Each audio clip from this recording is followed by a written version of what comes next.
Jim. Thank you. You're more than welcome. Thank you. Hi, everyone. Good morning. Good morning. Good morning. How's everyone doing this morning? Amazing. Good, good. I feel amazing too. You know, to fly all the way from New York to be here and to speak in front of you is truly an honor. And I thank Jim for the opportunity. So I have a question to ask you before I get started. So by a show of hands, how many people here have gone through something? Wow. Okay.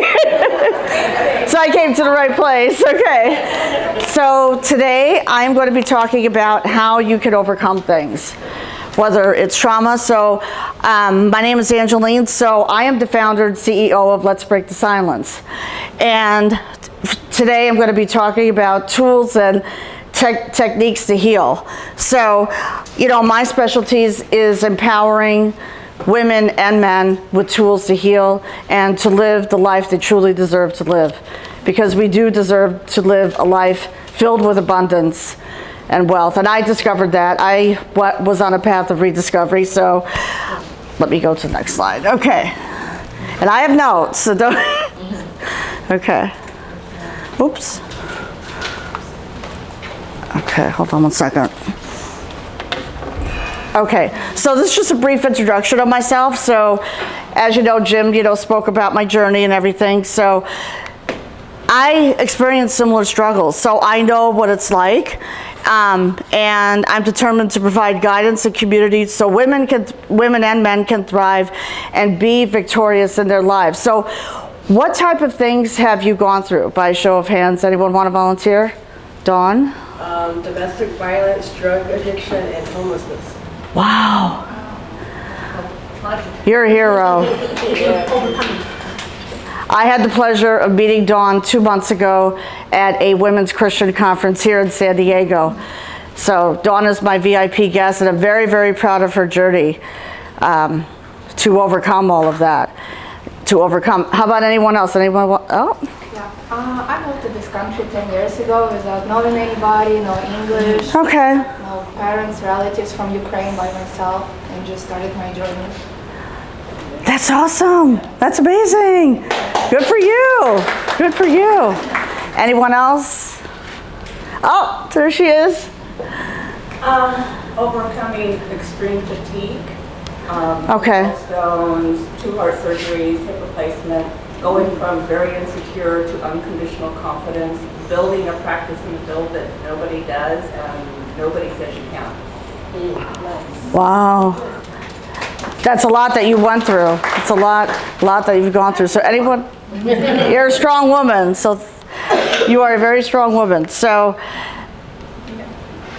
okay, let's go to the next slide. Hold on. This thing is not, okay.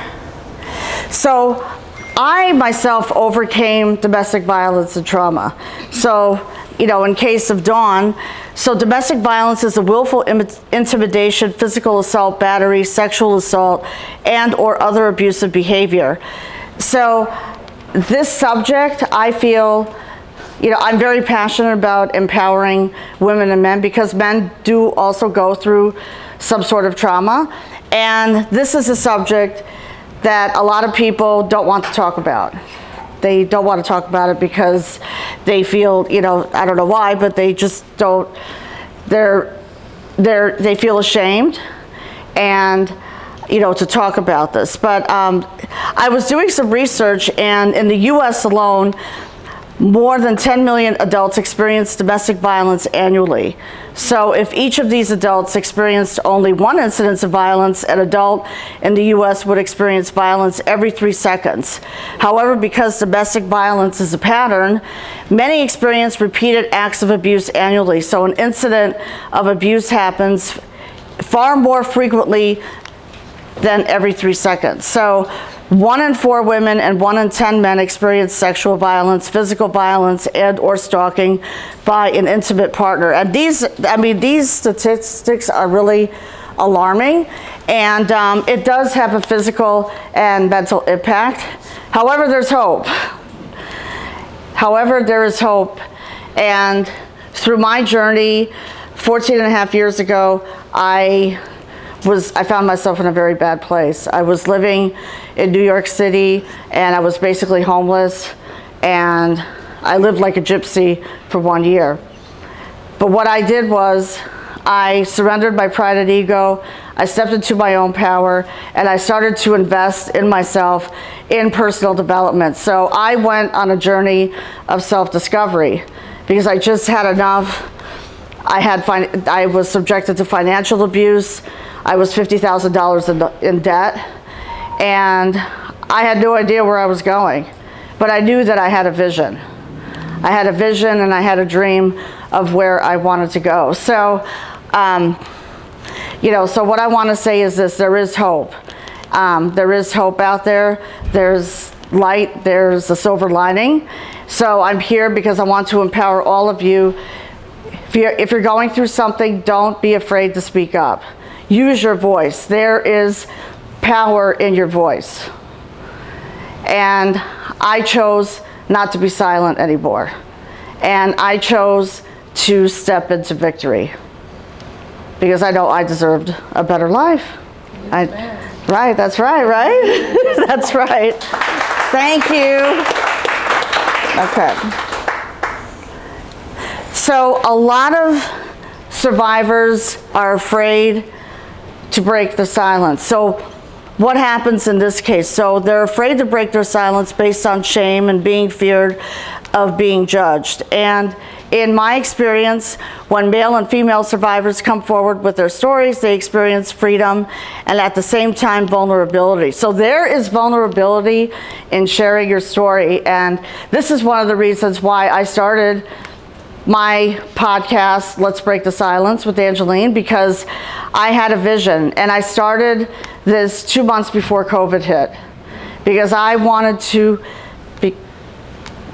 help women and men overcome their obstacles. So whatever, like I said, you're going through, there is light at the end of the tunnel. And I know that it took me a long time to share my story, so it probably took me about 6 years before I finally opened up and shared my story to the world.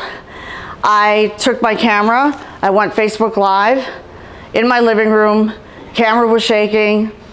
I opened up my whole soul to the world, and 7 million views later, the next day. Because I'll tell you why, because people on social media are they're looking for hope. And at that time, it was just Facebook, Facebook only. There was no TikTok, none of this, it was just Facebook. So I hired a mentor 4 years ago, and he said, you know what, Angeline, it's time that you share your story with the world. So I'm like, okay, I can do that, I can open up. But there are many women and men who are afraid to do that. But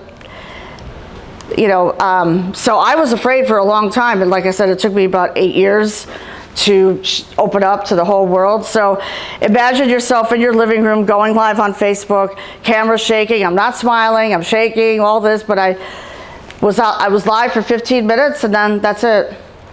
It exploded. It went viral. So it's something to be very proud of.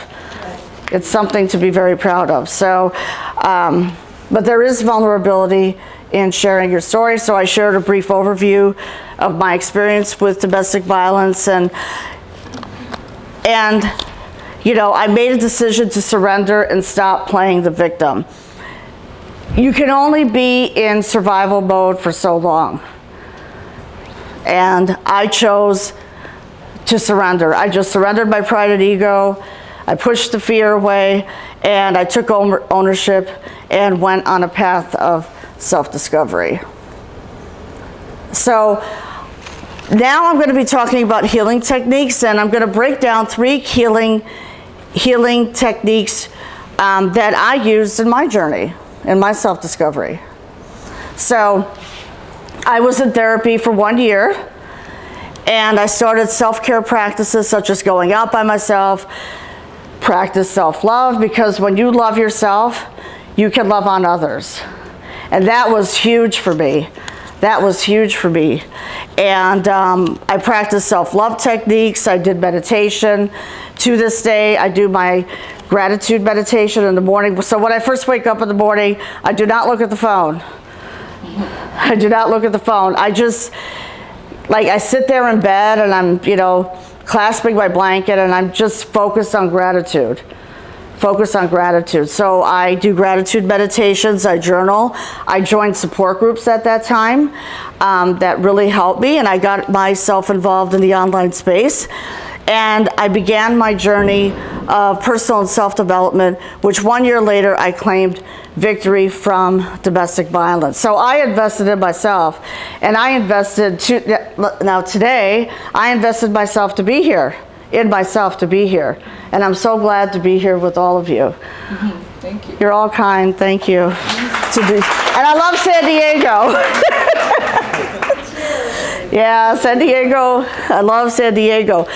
And also what I had to do is I had to let go of self-limiting beliefs that were holding me back because I was conditioned to believe that I was not worthy living a life of abundance. So I talk about this a lot because I had a lot of self-limiting beliefs that were holding me back. It's because that's because I was conditioned to believe that I was not worthy anymore. I mean, I was told at times that I wasn't going to make it. And I did make it. I had to prove people wrong, but I did a lot of mindset work, heavy mindset work, a lot of mirror work, so I could overcome those self-limiting beliefs. So once I did that, the world of abundance opened up. And I'm here today, so I'm just very grateful to be here. And so I want to talk about this gender inclusive support. So I talk about community a lot because I've been successful at building a community of sisterhood and brotherhood in my community. So acknowledge the fact that both men and women can be survivors. Men and women can be empowered to be survivors and share their real life stories of claiming victory from abuse. And you know, what I always suggest is partner with someone. It's so important. Initiating ongoing connections is a concrete step toward fostering a supportive community that can be significantly aid the healing and recovery process after domestic violence. So I encourage you, for those of you who are going through something, I encourage you to find an accountability partner and go out for coffee. If you live in San Diego, you live or wherever you, because I know people from all over came here, find someone, go out on a coffee date. You know, go out on a coffee date, have a virtual coffee chat. And I love doing that. I love going to coffee shops. And I can tell you San Diego has amazing coffee shops. You have the best here. So I encourage you to get together and stay connected. And that's something that I've been able to do in my community is, you know, fostering those relationships, building up that community of sisterhood and brotherhood. That is so important today to, you know, to encourage and support each other. So how many of you agree with me on that? Yeah, definitely. Thank you. I do too. So, okay, so there's also community resources, because I know a lot of people ask me for resources. So if you are in, like Dawn was in a domestic violence situation, there's a hotline that you can call, and there's a national coalition against domestic violence website at ncadv.org, and they have valuable resources. I mean, I've helped women find a place to live, because a lot of times, you know what it is, they call, they're in a panic, they don't know what to do. They're like, where do I go? And I said, you go to this website. And I'm not doing the work for them, they're doing the work. So I empowered, I would say 3 or 4 women who called me. They found a place the next day. Nice. Yeah, they were able to get shelter.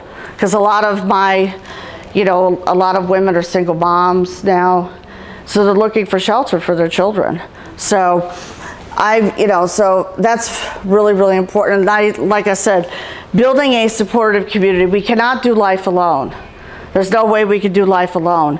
And isolation is a common experience among survivors of domestic violence. So the goal is to build genuine connections and build a community of sisterhood and brotherhood to share their experiences, offer support, and exchange resources.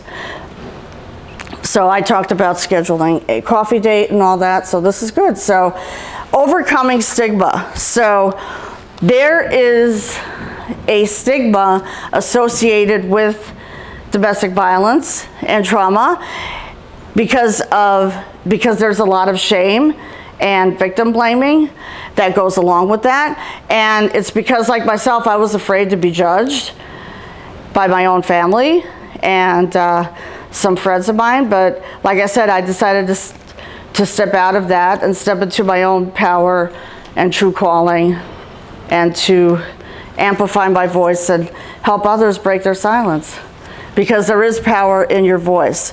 So you could go from feeling lost, overwhelmed, and anxious to empowerment and to living the life that you truly deserve to live. Okay.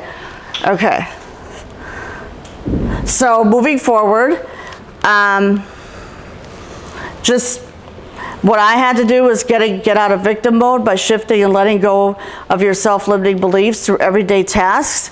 So I was able to craft new routines, have a new morning routine, and start to, step into my best self, because that's what I really wanted to do. And this is my passion today, is to help women and men overcome things in their life, whatever it's trauma, domestic violence, or whatever, anything, that's what I'm here.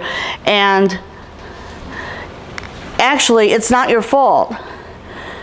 It's not your fault that you've gone through these things. So why? Because you've been told you are not worthy or beautiful.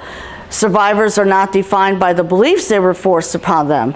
So with proper support and empowerment, they can challenge these beliefs, reclaim their sense of self. And the blame lies solely with the abusers who perpetuate the cycle of abuse and manipulate the survivor's perception of themselves. So as we work towards providing support and understanding, so let's remember that every survivor has the strength to break free from these beliefs and rebuild their lives with courage and resilience. So how many of you agree with that? Yes. And how many of you have overcome? Dawn! And who else? I think someone else raised their hand. Good for you. Good for you. That's awesome. Yeah, it just all comes down to you and investing in yourself. So I'm very proud of myself to be here and to speak in front of all of you. And if you would like, I would love for you to enclose, there's hope out there, and if you would like to get in contact with me, you can email me at Angeline@letsbreakthesilence.com, and I would love to schedule a virtual coffee with you and get to know each and every one of you. Okay, and that's it. That's it. The end. Thank you. Thank you. You're welcome. Thank you.